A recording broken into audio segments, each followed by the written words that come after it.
Well, folks, the juice is loose. We've had a whole weekend of Beetlejuice to really just absorb and take in what's going on with this film. And if you were to believe the corporate media and press, then you'd think that this movie was the movie of the year, the thing that you must go see. And the box office shows that it's doing quite well this opening weekend. I want to analyze that a little bit and kind of discuss if I think that that's going to keep on going. And then also just talk a little bit about what's happening with this movie because it's a little odd. And actually, according to Criticlist users, the thoughts on this film are a little bit more divisive than you would see elsewhere. Let's go ahead and talk about it.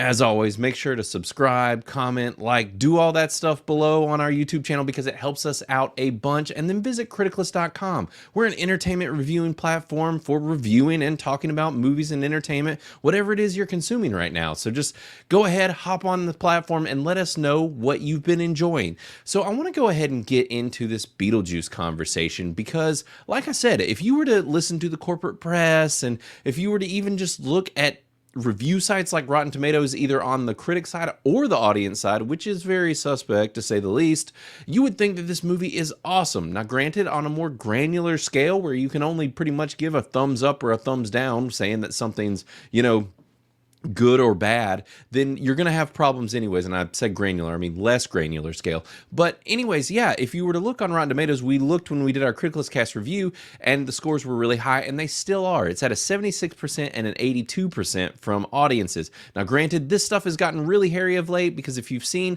they've added a new thing where you have to see movies through Fandango, prove that you had a ticket, all this stuff, this hyper vetting, which is just kind of ridiculous. And you're only going to get a very specific type of user at that point. But back to Criticalist here, where we are sitting at a 58%. Now, granted, this number has been going up a little bit, but it kind of right now seems to just be staying in this realm. I don't think it's going to make its way much out of decent. I do not think this is going to hit rad territory. It is actually quite a divisive film, at least on our platform. Now, granted, I have one of the lower scores in the app where I gave it a 21%. I really dislike this movie a whole lot. Not a fan. I think it's an absolute train wreck, to be honest.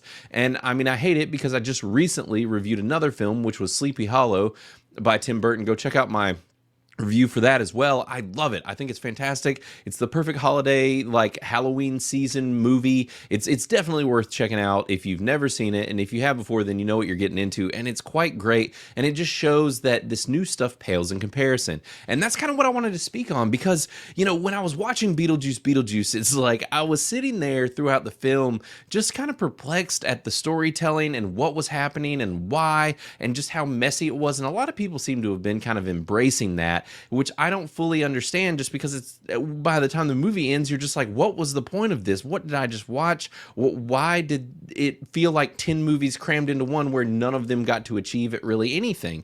And another conversation that we were kind of having about this film within the app is that I personally think it seems like one of the general themes that seems to carry over with a lot of folks is that if you find this film funny, personally, I did not. I did not find this movie very funny at all. The best moments were with Michael Keaton as Beetlejuice. At least that's my personal belief. And he's only in the movie like 20% of it, or not even like 20 minutes of it. So I don't know. It's not my bag. But so now the question is, after several weeks ago of me roasting people about, their nostalgia hurting things, I'm wondering, is that the case with this movie as well? Because I do have a lot of nostalgia for Tim Burton and for the previous Beetlejuice film in general, and it makes me wonder, was my nostalgia overly involved? But I don't think it was. I think that what's happened is that, and I break this down in my Criticalist review as well, so you can go ahead and check that out if you want, but basically I just break down that I think that our real current issue right now is our standards are just getting lower and lower for what we expect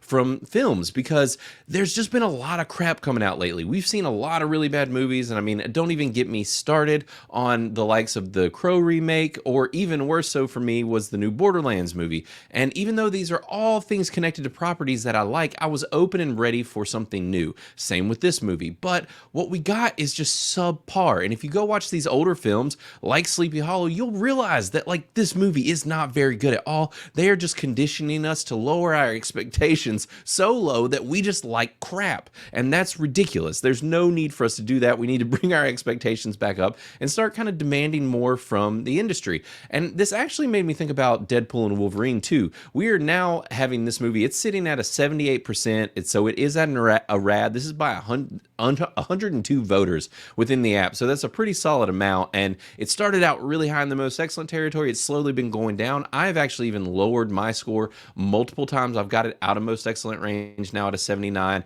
because the more I think about it and I think about just the script and what this movie is in a nutshell, like, yes, it is a lot of nostalgia bait. It is a lot of them just kind of being like, throwing you the little member berries and just reminding you of all these things that you liked about these characters and what you kind of giving you what you want, but also doing it without substance. And to me, that's exactly what this new Beetlejuice film does, is it gives you what you want. You know, you're getting the practical effects, you're getting the over-the-top wacky zaniness, but then what? You know, it's just the substance. They are giving you just the sweets, but you're not getting the meat and potatoes. You're not getting the veggies, and that's the exact same thing that happened with Deadpool and Wolverine. And I think that people are starting to realize that their opinions are getting lower and their mindset is kind of changing on this movie. And so I want to know, if you've seen Deadpool and Wolverine, where do you sit with it now that you've had some time to marinate on it? Do you still think it's the most awesome thing ever? Or are you like, you know, it's got its problems? That doesn't mean it can't be in most excellent territory. You don't have to lower it to a rad like I did. But I'm just curious. It's like,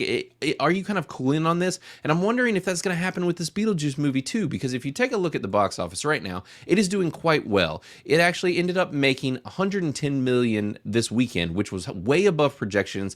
They were putting it in the 80 to 90 million range, and it's blown that out of the water. Now, I do think that the word of mouth might hurt this movie. It's not going to have the same word of mouth that Deadpool and Wolverine did, and I think that over time, over the next week or so, when people are talking about it, you're going to get people being like, it's all right, you know, it's okay, you can see it at home, it's not a game changer. I think there's going to be more and more of that, so you're not going to have the long legs that Deadpool and Wolverine did, where people just keep talking about it and they're going to see it over and over again. And that's what I'm seeing even with some of the higher reviews within Criticalist. We aren't getting a ton of most excellence. We have a couple. Banjo dropped one, Bastard in Black and Orange Hat. They've given it some, and Mr. Know-It-All somehow came out of here with 100%. That just, my mind is beyond blown. I can't wrap my head around that score, and in no world, way, shape, or form, buddy, could this movie ever be 100%. It's one of the worst written films I've ever seen in my life. But that aside, there are people that are giving it most excellence and rads, and so I get it. But then there's a lot of also boguses and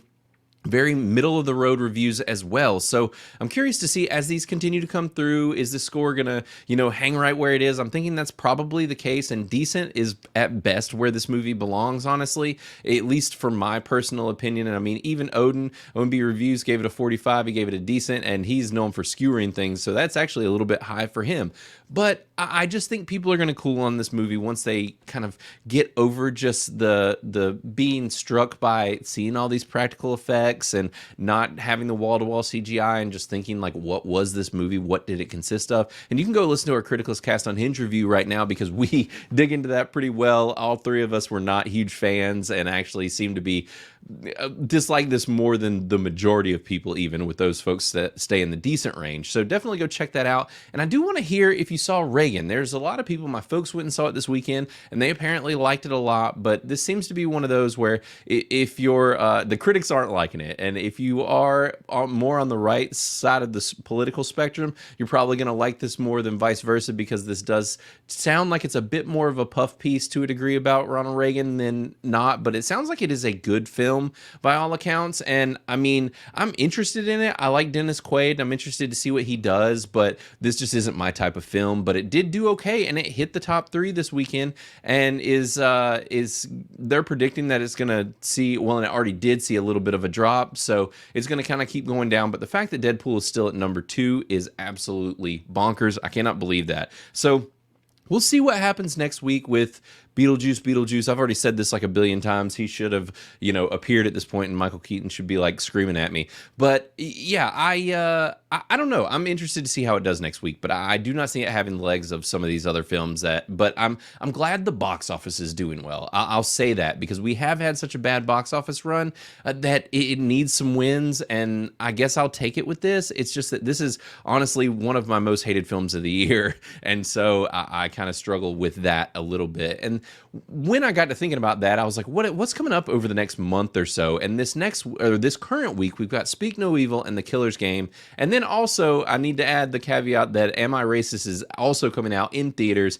And honestly, out of these three, this might be the one I'm the most interested in, simply because Matt Walsh is ridiculous, and his last documentary style film was quite good and stirred up a lot of controversy, and this one will undoubtedly do the same thing. So this is the one I'm most interested about this weekend. Now, we've got The Killer's Game, I don't know, it just doesn't seem like Dave Bautista or Sofia Boutella, honestly, can carry films, and they keep putting them in these lead roles, and they don't seem to quite be able to do that, and I'm curious to see. I don't think this movie's going to do gangbusters by any means. And then with Speak No Evil, I think all of us just feel like we've seen the entire film in the trailer, even though this is a remake. If you haven't seen it, then the trailer, you didn't need it to ruin the movie for you. You could have had a surprise here. So I'm interested to see if people will show up for that movie as well.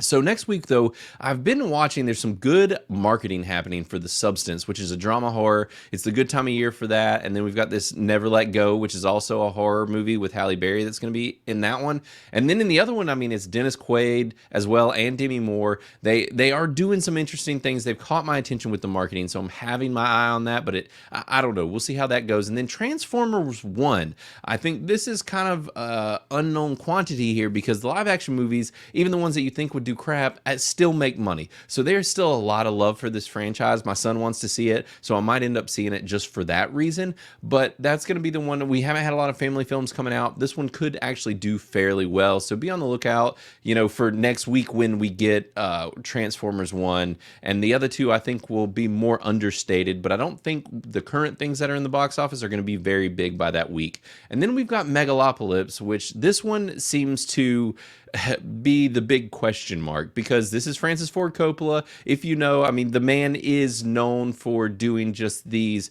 very kind of out there, big budget, quite often very famous films, but he's also done things that aren't that massive. But we've got Apocalypse Now and the Godfather films, which he's most known for. And I recently started watching his Dracula film, which is wild. I've never seen it before, and I still need to go back and finish it. I made it about halfway. It's so trippy and weird, and that's what made me kind of think that what we're getting into Megalopal Lips with that film, it also looks trippy and weird. So I'm planning on seeing it. It's just, it could be cool weird or just bad weird. So we'll see in another 2 weeks. So, and then we're getting into horror season. So I'm ready for October. I'm not super excited about Joker, but this Monsters Summer movie has me intrigued, even though I don't think that it's going to do a whole lot. But it's got Mel Gibson in it. I'm going to stand behind my dude. I love it. He always shows up. And this feels kind of like a 80s, 90s, very interesting horror kids family film. The question is just if it's actually going to be good, but I'll probably take my kids to see it for the holiday season and with Halloween being here and everything. So that's what we're looking at over the next month's time frame, and then we've got the rest of October, but we can talk about that stuff down the road. But I am interested to hear everybody's thoughts on Beetlejuice. If you think this thing's going to have legs, if you think people are going to cool on it a little bit over time, and then the same for Deadpool and Wolverine. And as always, make sure to comment, like, and give us that subscription. Just go ahead, sub to our channel, because it's the bomb. And I'm covering all the news that nobody else is right now. And unfortunately, that is not the case for today, because the news has been surprisingly dry of late. There's not much happening at all that's worth really talking about. So I'm hoping tomorrow they'll put some meat on those bones, give me something good to see. And until then, guys, I'll be back here and we'll do this again tomorrow. Later.